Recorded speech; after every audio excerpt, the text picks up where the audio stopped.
We only feel safe when we can be fully ourselves, including messy, and be held in that. And even if it's inconvenient, especially if it's inconvenient, we're not gonna pressure people into feeling safe. That is just not a thing that happens. We can understand people, we can love on people, we can, hear and hold people and help them start to feel safer, Welcome to the Chill Polyamory Patreon only live chat, where the first Sunday of every month, I invite every paid patron to come and hang out and ask me whatever you want about polyamory, any form of non-monogamy, life in general. I'm polyamorous for 13 years. Happy to share my feedback, take what resonates and leave the rest. If you are watching this on YouTube afterwards and you want to join the chat next time, it's easy. Patreon.com/chillpolyamory. It's €3. And we hang out every month. This month, I'm doing it 1 week early because I am going to visit a partner next week. So, it's a early chat.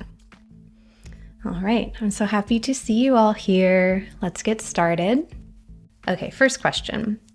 I have two partners. One is polyamorous and one is monogamous and doesn't really, quote unquote, get the whole poly thing, but is going with a don't ask, don't tell approach. Realistically, does this setup ever really work long term?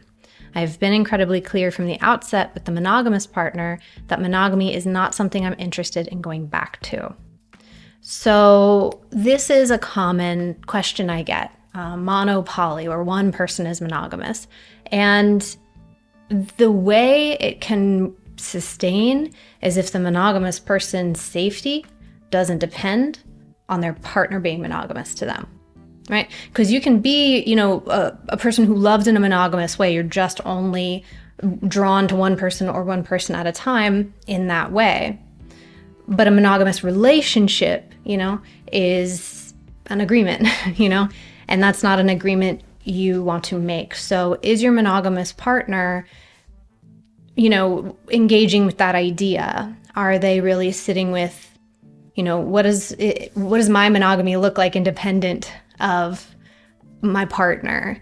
And, it's a structure question. It's a basic question. It's a hard question. I have empathy for that tension, but I think it's really good to talk early and talk often about what it is you actually think you could keep doing. Like when I say sustainability in a relationship, I'm like, what could you do without having a meltdown, without being frustrated at each other, without secretly hoping one day they might change? It's like that is unsustainable, So what is a rhythm? What is a pace? What is at what closeness can you be in order to have that feel like you could keep doing this without it being like a bunch of conflict? So the question, realistically, does this setup ever work long term? Yes, if the monogamous person feels comfortable and doesn't equate security and love with romantic or sexual monogamy. So towards them, I don't know. That's a question for your monogamous partner. Don't ask, don't tell is concerning to me in this context. It's often concerning to me because it's somebody not wanting to engage with reality, And, that's a broad statement. I think there are ways we can choose to limit what we know, some ask, some tell, right? I don't need to know what position you were in last night, right? That's too much information, or I'm having an incredibly overwhelming weekend and I can't hear about any dates this weekend. So do whatever you want. We'll check in next week, right?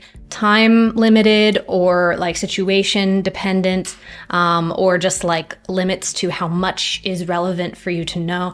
There can be limits. It's not just a free for all, right? But if it's 100%, I don't want to know anything. I'm going to compartmentalize this.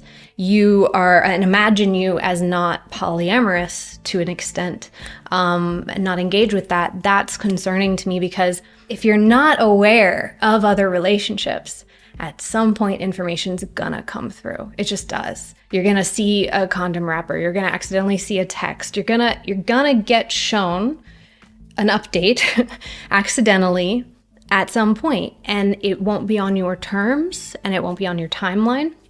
So it's a bit of an out of control of when that info reaches you and how.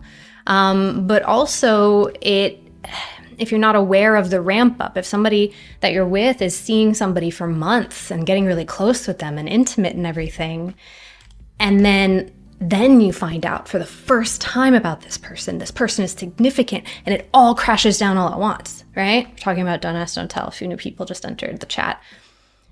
Yeah, think about what don't ask, don't tell does if it's like a fixed permanent thing, because I've not seen that go well.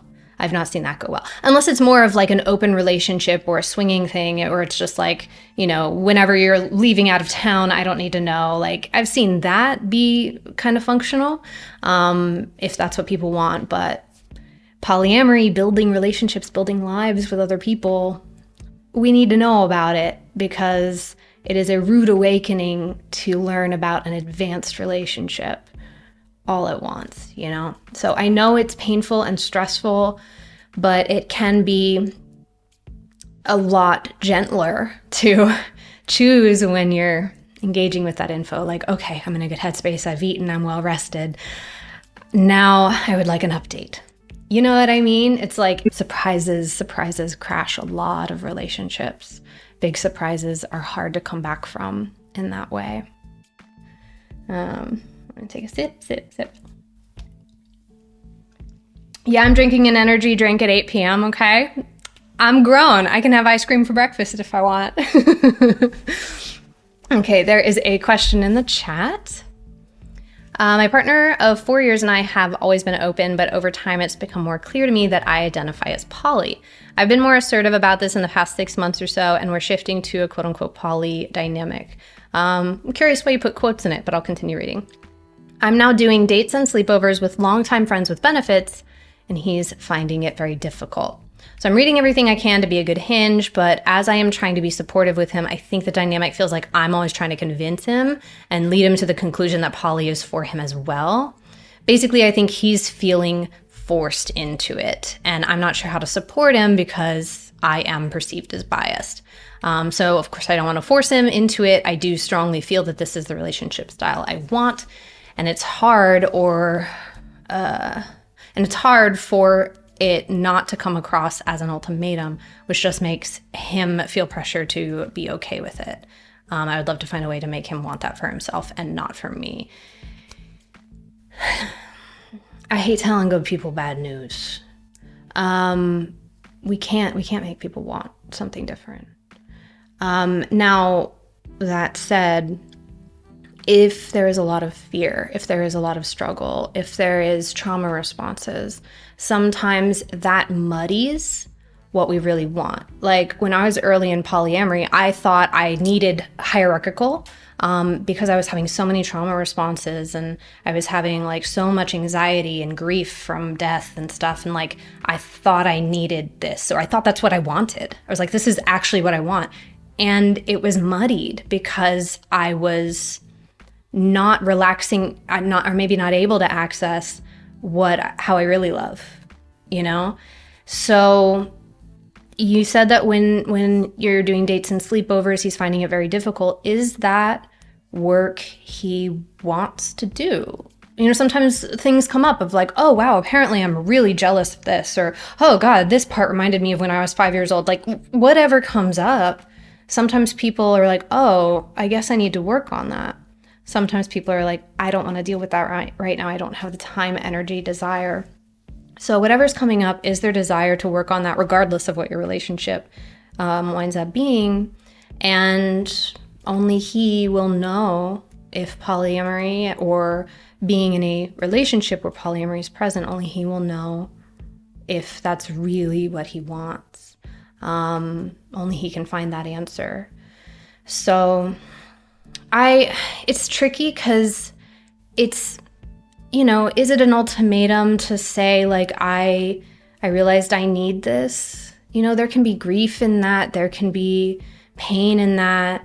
I don't hear like a force or a coercion. I do hear a struggle to accept powerlessness over this, which I empathize with. But we are powerless over what other people want. And we can support them to continue to get clarity for themselves, even if that clarity is painful or not what we want it to be. But yeah, it's you know, I've like played podcasts and given books to people who are monogamous, and they're just like, nah, you know, like no amount of reading or no amount of, you know, absorbing info could convince someone if that's just not how they love. So yeah, I think continuing to look inward and trying to find clarity, and trying to accept life on life's terms, trying to accept your partner on your partner's terms, and vice versa, not trying to force yourself into something. And you see if it's actually in there. Again, only he will know. Or you see if it's a, you know, diverting path in the road. Yeah, good luck. I hope that you get some more clarity soon.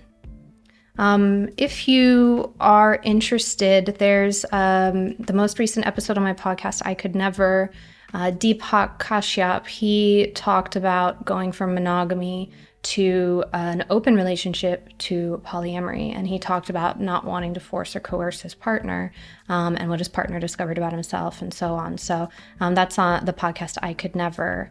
And it's the episode, what did we call it? Riding the Rainbow Together. I love naming these story times. Sometimes people say like, oh, your podcast, I never know what it's about. Like, why don't you make the titles more literal? I'm like, because it's an anthology. It's an anthology. There's story times, you know? So a story has a title. You can read the description if you want to know the topics we cover, you know?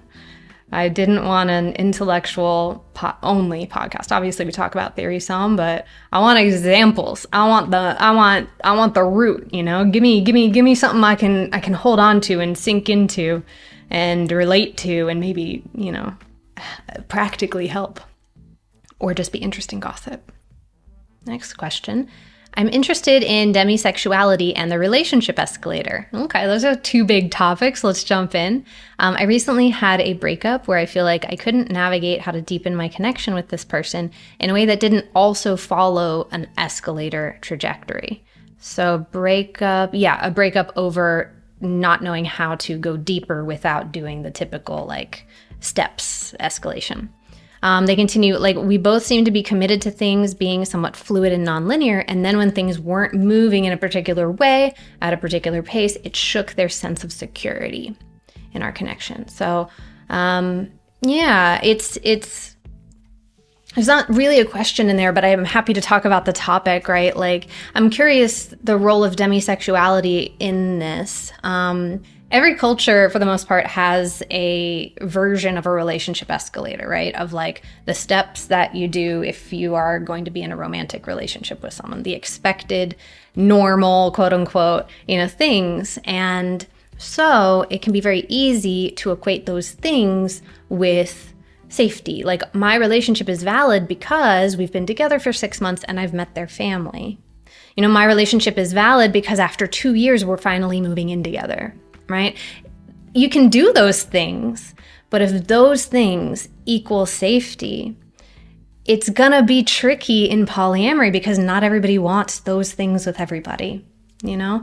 And so it's important to talk about what it is that we want, you know, and make sure that we're building the same thing that our partner is building, you know, or what they want and what I want, even if some of it's disappointing. Like, where's the overlap? I've talked about this before. Is like, where's the overlap of what I want and what they want? Talking about that very practically.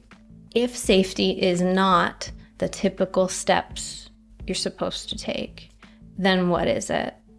For me, safety is in consistency. Safety is in not having surprises. Safety is in proactive communication, even with one-night stands or hookups. I'm only going to hook up with someone if there's proactive talking about, you know, like, hey, do you like this? How are you feeling about that? You know, like, that's where I feel safety. And so there can be a lot of fluidity in my relationships, but we agree on a pace, and maybe we check in if we don't like that pace anymore. But I'm happy to keep a pace like level for years, that can be happy. Like I can be happy like that. And can you imagine that together? Can you brainstorm that together? Can you think of that? Because that can actually be a creative kind of like lovely experience to be like, oh, I feel really safe when you hold me after you've gone on a date, right? And if that's our little reconnecting ritual, you know, like there are so many ways that you can feel safe with each other that aren't checking, you know, steps off the list. To speak to your first part, you mentioned demisexuality. I don't know what the question is there, but anyone who's not familiar with demisexuality, it is when people only feel sexual desire when they have an emotional connection with someone. Feel free if you're demi to like add more nuance to that, but that's probably my TLDR recap of it. And so, yeah, that can also be tricky because a lot of demi people, they feel nothing until they really feel it, right? And that doesn't follow the typical pace, right? Because the typical pace, at least in the culture I was raised in, is like, you know, maybe you hold hands or kiss on the first date, maybe you sleep together on the third date, you know, like, and a demi person is like, no, I'm good. I might not want to touch you for months, you know? And like, so that can inherently, you know, kind of challenge the normal, like, this is going well signs, because it can be going well without doing those things, you know? So what does going well look like if you don't feel attraction yet? You know, I had that the other day with a hookup. Do I want to tell this story? I can tell this story. I had that the other day where a friend, a mutual friend from like 10 or 11 years ago was like, oh, I'm in Berlin for a few days. Met up for coffee. Very attractive person, like, you know, very attractive person objectively in my opinion. But I didn't feel anything. I didn't feel any vibes because I'm more on the ace spectrum where like it's only in certain power positions. I'm not going to go into detail, but it's only in certain roles or certain kinks that I have desire. The rest of the time, I often just don't feel it. So I was just not feeling anything, but I could tell that there was attraction my way. And so that does create this tension where it's like, I would love to hang out with you. I'm open to maybe sleeping with you at some point in the future. You know, it could be tonight, it could be in a year, you know, but like in people's heads, what is not being said? What are they thinking? You know, what are they expecting? And so I met up with them again a few days later, and there was some point in our connection, some point in the night of like getting drinks and hanging out with friends and stuff, that something switched in me, and I was like, wait, we could do that? Okay, now I want you. It was funny because it doesn't usually happen like that. I really don't hook up with people very often. And so yeah, we went and we played, and it was light and it was sweet. It helped that he wasn't a stranger, you know. All that to say is like, we might, like, if we're actually listening to what we really are desiring rather than what we're supposed to do, if it's coming from in here up rather than from the top down, you know, what is it I actually want to do? Not what am I worried you'll judge me for, not what is expected of me, so let me go ahead and do that because I don't want conflict. Like, what do you want? And it can be uncomfortable because a lot of times it's received like rejection. But I think that makes for such a satisfying relationship when you're actually doing what you really want to do and you tell somebody that. Because I told this person that. I was like, oh yeah, I'm on the ace spectrum, da da da da da. And yeah, and sort of just rolling with what feels organic. But continuing to check in and update each other and so on and so forth. So that's really nice. That's really nice. That's how I build long-term connections. That's how I build, you know, play partners. That's how I have one-night stands when I want to. So I hope that that's helpful, right? Like it's really about trying to resist the pressure that we've internalized, that voice that we've internalized, that this is going well if these things happen. No, this is going well if I feel safe. So what does safety mean? Okay, at this midway point, I want to tell you about my other work that I'm doing. I mentioned earlier the I Could Never podcast. Season 3 is in progress now. That is story times about all forms of non-monogamy. If you want examples of polyamory on screen, TV and film, you're watching this right now on my second YouTube channel, Chill Polyamory 2. But Chill Polyamory channel is movies, TV shows, talking trash about fiction. I think examples. This is my extra work, is examples. And the newest one, which probably is out today or tomorrow, depending on when I post this, the newest one is about a movie where Adam Scott from Severance has a baby with his best friend while he dates Megan Fox. So that's the next one. If you want to see that, YouTube, Chill Polyamory. Those are my things. Those are the other things I'm doing. Next question that was emailed to me. Am I weird for not wanting to buy my partner's lingerie, pillows, toys, etc. because I don't want to think about them being worn or used by them for and with other partners? I feel like asking that those things stay between us would be a weird ask, but I didn't know if you had any advice or experience navigating that.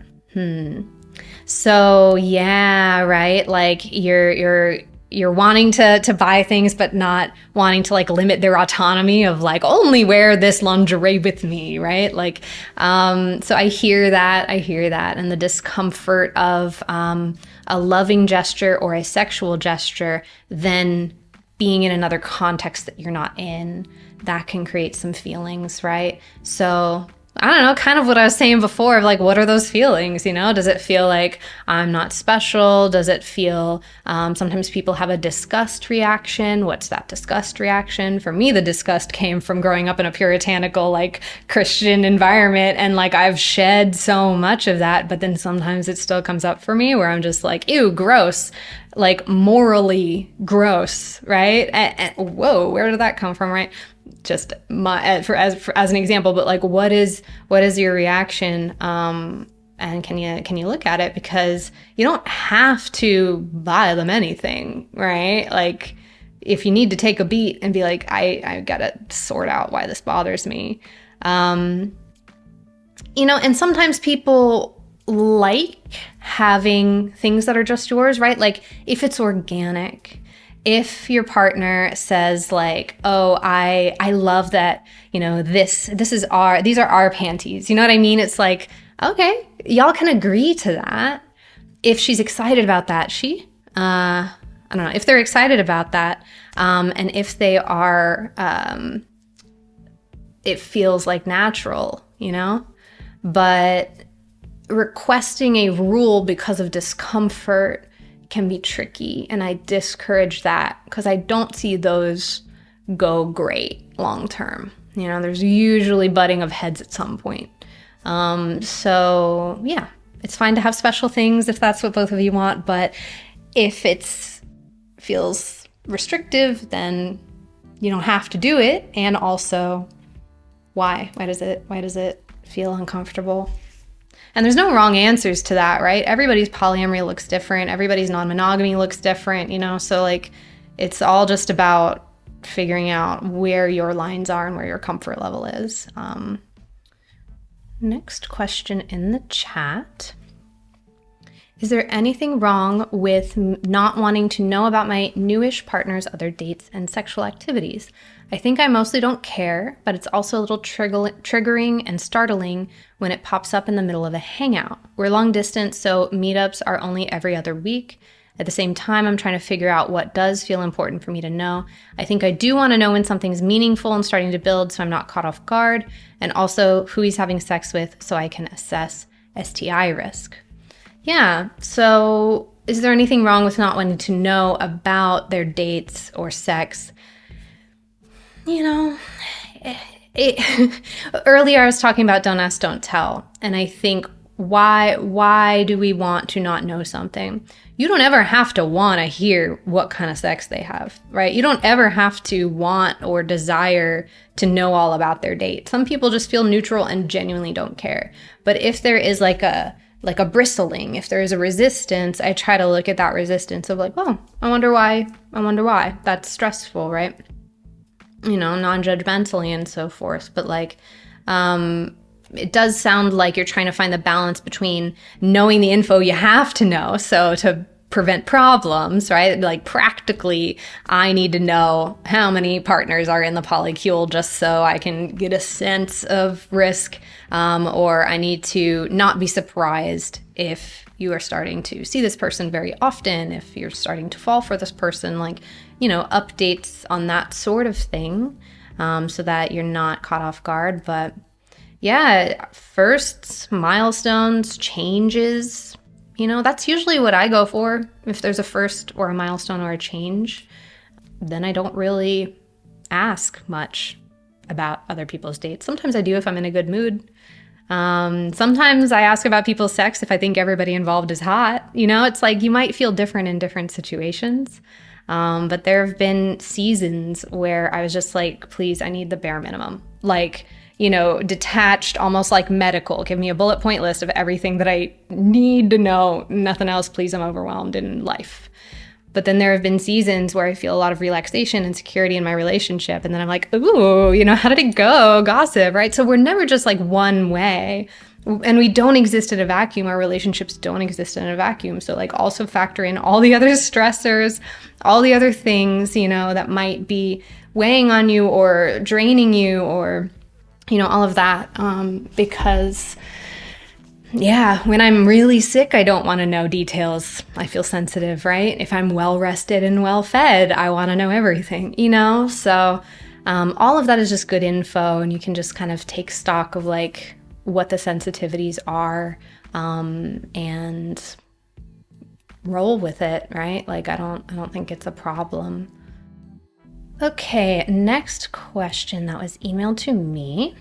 Do you have any advice for hinging with a busy schedule and a mix of long distance and local partners? The context is I've been in 2 long distance relationships for roughly 1.5 years, and I feel that I've been able to hinge effectively between them. For anyone who doesn't know the term hinge, it is a partner who has other partners. So it's like a door hinge, They continue. We each have fairly regular virtual date nights and check-ins. Last week, I entered into a relationship with a local, which has already been so exciting and fruitful. So my schedule is getting pretty packed these days. I'm a grad student, and I'm worried about how I'll manage hinging with a third local partner in the mix. What does the local partner want? Be real with yourself about what you are available for. Like I said earlier, with sustainability. Sometimes I say that word too much and people are like, what does that mean? I'm like, just so that you won't break down and hate your partner eventually, right? Like, so you won't have resentment. So you won't have like panic long term, It's like, we're going to have hard days, but structurally, what could be sustained? Practically, if you're a grad student, you got 2 partners, like time is finite, So how much are you able to give right now? And how does that feel for this local partner? I usually try to round down, if that makes sense, like not optimistically try to tell somebody what I could do just because I wish I could do it. I think on a good month, I could probably move things around and I could see you this often. Sometimes I'm tempted to say it like that. I try to be rounding down and be like, on a bad month, you might see me once or twice, for example, right? I don't know what your situation is. So on a bad month, what could I offer you? Because if there's extra, great. Like if you're having a good month, great, party, extra. That's like a pleasant surprise. But if their expectation is like the premium peak, everything is going great, then it can create some disappointment. It can create like some drop when that can't be upheld all the time.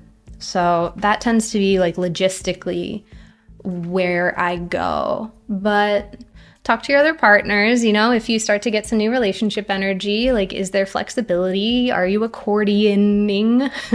Is that a word? Doing like an accordion of time and space, like things can be moved around temporarily or changed in format or, things like that. So collaborate on everything, but be clear. My advice for every hinge, I'm also a hinge. Be very clear on what you want, right? Because there's always going to be requests from people, desires from people, and sometimes those things can't happen at the same time. Sometimes they want the opposite thing. It can be literally impossible to do everything all of your partners want you to do.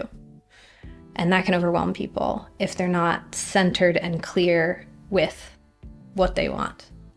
And that also means they might feel rejected when you say, no, I can't do that.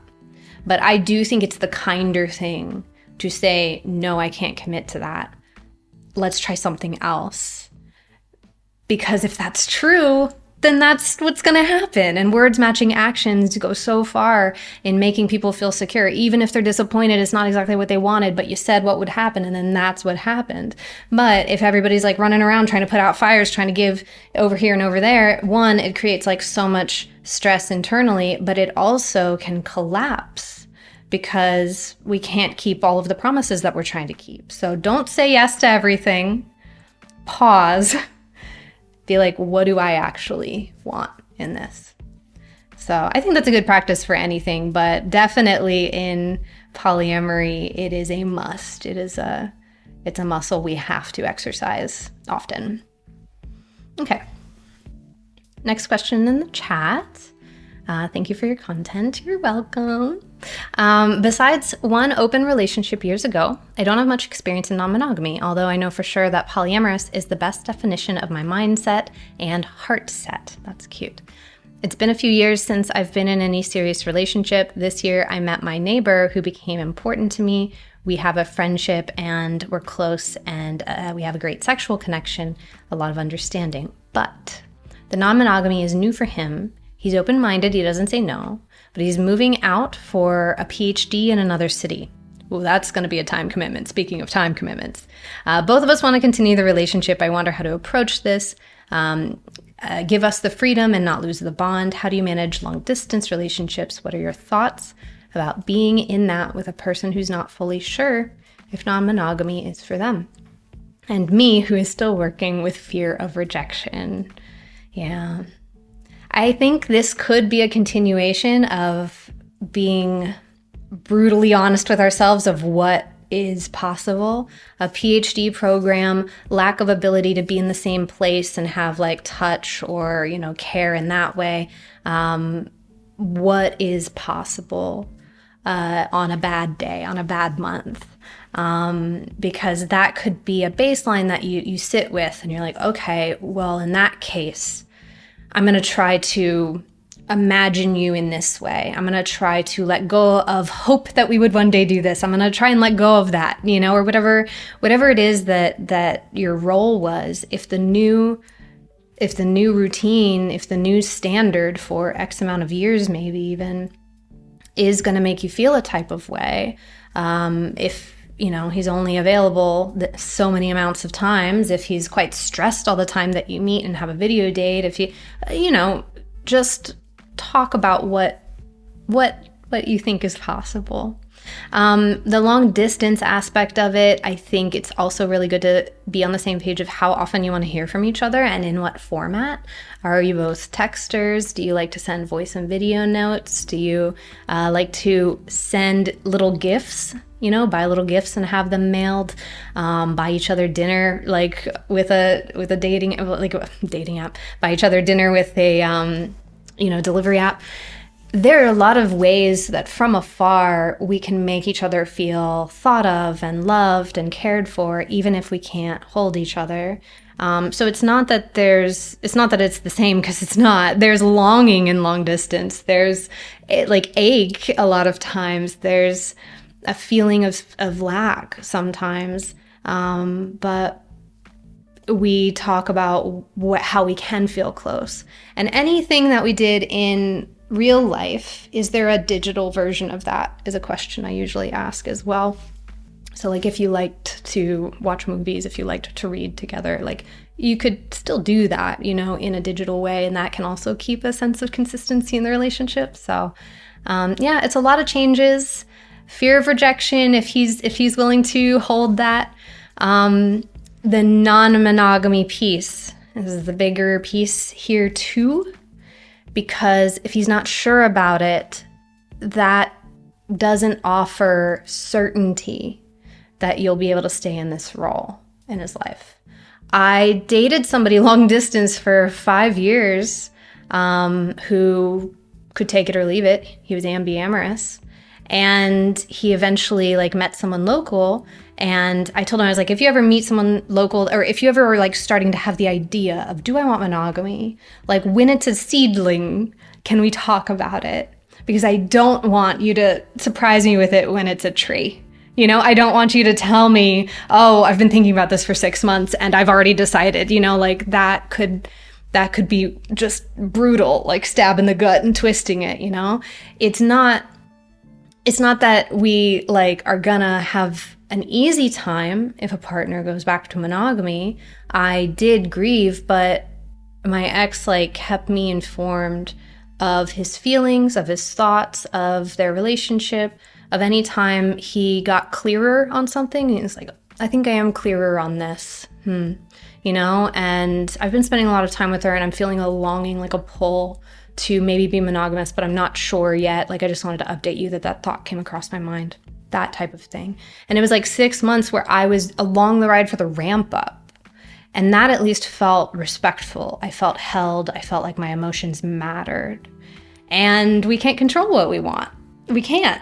Otherwise, we would all choose to want the easiest thing that it is to want. It's hard to want, you know, polyamory.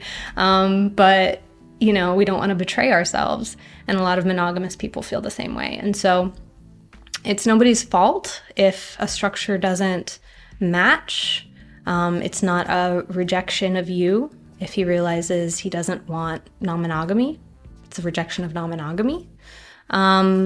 But yeah, if there can be some respectful checking in and talking about things so that you won't be surprised, you know, if he does start to feel that way. Because we rarely like wake up one day and have an epiphany. Sometimes that happens, but yeah, I hope that helps. Okay, next question in the chat. I still haven't really seen my partner and their other partner express affection towards each other beyond hugs of greeting and goodbye. They've both been understanding about my resistance here and respectful of how slow I'm progressing in terms of acceptance, but I know they both really want kitchen table polyamory, and I do feel a pressure to quote unquote get over it. For anyone who doesn't know that term, kitchen table polyamory is where people are comfortable sitting around the kitchen table. It's where everybody kind of knows each other.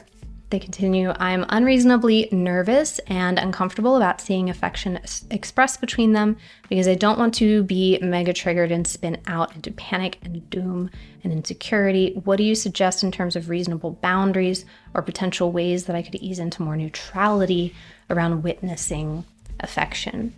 So the panic, the doom, the insecurity, I'm assuming you're looking at that. I'm assuming you're like digging into that, but that's what I would come with like curiosity about. Why do I feel panicked? What am I panicked of? What am I insecure about? Like, what is the message? Is the message that like, oh, I'm not as good? Am I panicked that they'll leave? You know, do I not matter? What is it?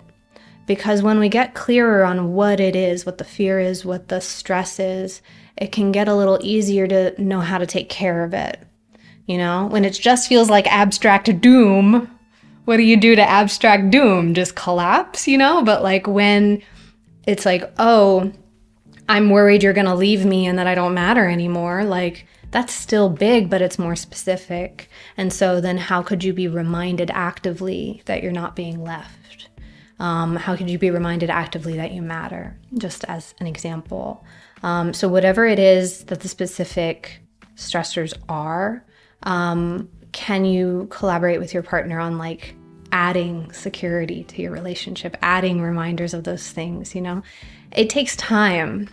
It takes time because you've not done this before. And you know, everything that we've been raised to believe is that it's like a horror film to see your partner affectionate with someone else, right? Like that equals rejection, that equals you are nothing, that equals your relationship is over or in danger. We have been taught that, like deep ingrained, right? So it's almost like a primal reaction to be like, you're kissing them, our relationship is shit. right? Like I'm nothing, right? Like that is kind of how we've been taught to react to that sort of thing. So talking about it, feeling through it, and really weighing like, wait, where did I get that message? Like, says who? Who told me that? You know, that, like, why? Why has been such a powerful question. Like, I wonder why. From who? Says what? You know, like, and to have some gentleness with that. Not everybody has kitchen table, but if you're feeling resistance, like that could be just hard to live in. So like, what is the resistance? But in terms of, you said you want to ease into neutrality and compersion, feeling happy for your partner, that is a side effect of safety. So you want to feel safe. What currently makes you feel unsafe?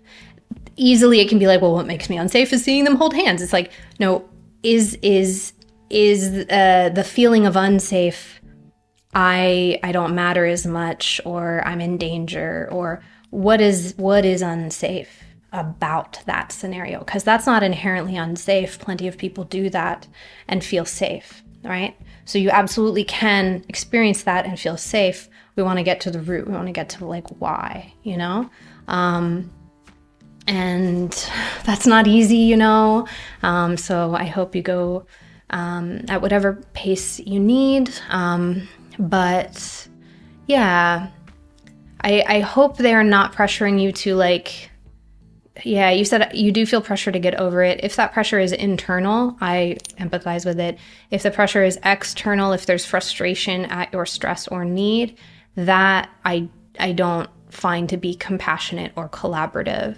And we only feel safe when we can be fully ourselves, including messy, and be held in that. And even if it's inconvenient, especially if it's inconvenient, you know, we're not gonna like, you know, pressure people into feeling safe. That is just not a thing that happens. We can understand people, we can love on people, we can, you know, hear and hold people and help them start to feel safer, you know? Yeah. Sometimes people do exposure therapy on that. Like I'm not a therapist. Just to be extra clear, sometimes people don't know that. I'm just talking shit. I'm here if you don't have any polyamorous people to talk to.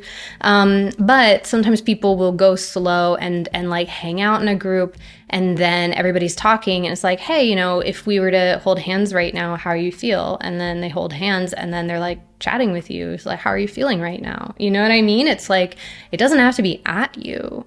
Like it can also be with you, like with your feelings kept in the loop, you know? So I don't know if your meta is on board with that, but if both of them want kitchen table, like, okay, like how can everybody as a team address what's stressful, address what's in the way, and be loving and compassionate to meet everybody where they are.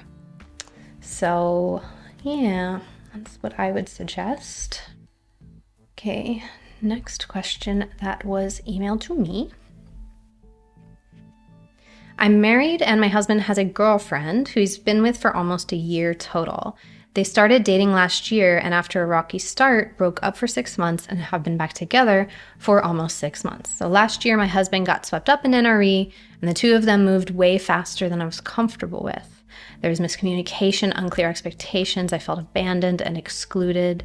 I was against them getting back together at first because they'd hurt me, but I didn't feel like I could tell my husband he can't be with her. So you went to couples counseling. You say, my husband and I have built trust back up and worked on communication. My meta and I have also made up and we're rebuilding our friendship. Wow, y'all are doing some solid work, right? That's hard to come back from like a really rocky start like that with a lot of like messiness and lack of consideration. So kudos to you for like all collectively trying to, you know, let's get our heads on straight and love on each other and not hurt each other. That's really great. They continue. It's a very strange position to be in because although my meta and I are friends now, I still get sad and jealous when my husband goes to see her. I'm sad that I'm alone. I'm jealous that he's spending time with her and not me. I start telling myself this story that he's happier with her. It was harder when I wasn't on good terms with my meta, and there's been improvement, but I'm still frustrated at how hard this is. Yeah, it's not a magic wand, right? Of like caring about and liking our meta doesn't instantly relieve all of our stress in our relationship or our, insecurities in ourselves. But I am glad that you at least feel a little lighter because you know that she doesn't want to hurt you, and that everybody sounds like is acting in good faith. So wrapping up the question, they say, I spent some time with my meta last night and we had fun just chatting. My husband joined us. It was nice, but I noticed an ache when I saw him look at her like she's the most beautiful thing in the world. It's still just difficult seeing how in love with her he is. Does that ever get easier? So I hear how much you're working on this. I see how much you're working on this, right? And I'm so glad that there's been progress, and like, don't throw that away, right? Because could you a year ago imagine even this, I try to remember, right, I've grown, I can continue to grow, in a direction you want to go. Like, if anyone monogamous is watching this and like this situation would be a deal breaker, okay, then you don't want to be in this kind of relationship. But I'm hearing that everybody wants, to feel ease in this situation, and you absolutely can. What's jumping out to me from what you said is that there's this story that he's happier with her. There's this ache at his loving on her. And my question would be, are you wanting more love from him? Are you wanting more affection? Are you wanting novelty? Are you wanting fun dates? Are you wanting to feel special? Are you wanting to feel, sparkly? And I don't know what that would look like for you, but when we feel ache or jealousy or fear, that's so good information. Like that's such a mirror most of the time for what it is that we want. It is common to see partners enjoying something and then we don't feel happy for them because we don't feel like we have that, or we don't, like there's lack, a feeling of lack. Then what would ease that feeling of lack? A lot of times people jump to, well, they just shouldn't do it then, right? Okay, that's, I guess, the harshest instant fix. Everybody wants an instant fix, but I'm not hearing that you're wanting that, and that's where the struggle is, right? Don't want to throw them away, but oh my God, what do I do? What would add? What would give you soothing? What would give you care? What would remind you that you're fucking beautiful? What would remind you that you're on top of the world, right? Like whatever your version of that is, because you are different people and you will have different relationships. But in your relationship with him, what is that version? Can you play? Can you get creative, right? And that I would be curious if your feelings start to change, about him also having it with her, if you feel like you are secure and solid with him, if you know he's happy with you. And if in doing that, there is a reveal of conflict, or if he is feeling unhappy, good to know that, so your brain's not just wandering. Certainty, I think, is reassuring, even if it's bad news. But even then, that would be an opportunity to be like, why are you unhappy? And like, let's look at that. And like, but most of the time, the meanest person in the room is the bully in our head, right? So much of the time. And can you like talk with each other about what might heal and comfort and add so that we don't feel the impulse to like take away, right? There's an impulse to like remove the stressor, but if you don't remove the stressor, can you add care? Can you add, reassurances, stability, play, love, sparkliness? So get creative, talk to each other, and just see what you see. It's all good info. If you try stuff and it didn't work or made it worse, okay, you don't ever have to do that again. That's good to know too. You know what I mean? So there's some trial and error in it as well. Okay, we got 2 more minutes. There's one more question I will answer in the chat. Okay.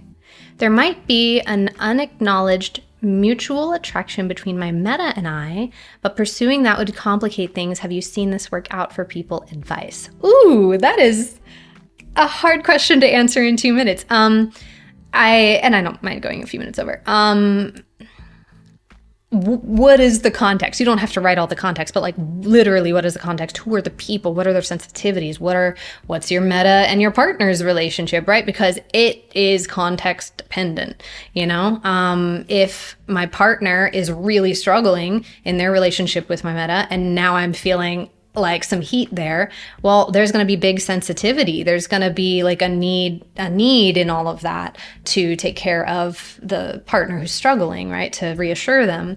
But if things are going great and this attraction feels nice, like, frankly, that's how a lot of triads form. And I'm not saying that that's where you're headed or anything. Could just be a threesome, right? Like, but it could just be a one-on-one nice connection. People often have V's as well, where they don't want to be in a triad. They like don't all three want to be together. It's just three individual like duos basically. But yeah, I've seen that go great. I've seen that be hard, be confusing because it's a new situation. It needs a lot of talking. Hey, this is a first. This is new. We've never done that before. Oh my God, we tried that. Wow, how does everyone feel, right? A lot of talking because there's a lot of newness. But yeah, you're saying pursuing it would complicate things. Yeah, it adds complexity. So do you have bandwidth? Do you have energy? Do you have the desire to do that work? Because everyone, I'm not saying you, but like a lot of times people are like, I want to jump in and play. And I'm like, okay, cool. But we need to know where everyone's at, even if it's like after you've kissed somebody, right? Like sometimes we act and then we're like, oh, apparently I have a feeling, right? But we need to know where they're at and how they're feeling and what they need, you know, and what they're expecting. And yeah, it's more complex, but it can be cute, it can be sweet. So hard to answer that without context, but hopefully some of that will feel like it applies. It's just a lot of talking, right? In a broad nutshell. Thank you so much, everybody who was here. Thank you so much for your questions. And thank you so much for being a patron, everybody, you know, who submitted questions, because that's how I pay my bills. So all of this work is primarily supported by Patreon. And that's why I want to give back and be available to you as well. I am so grateful. So if anybody watching, again, you want to come on board, patreon.com/chillpolyamory. But otherwise, I will see you all soon with another video. All right. Hope you have a great week and month. Okay, bye.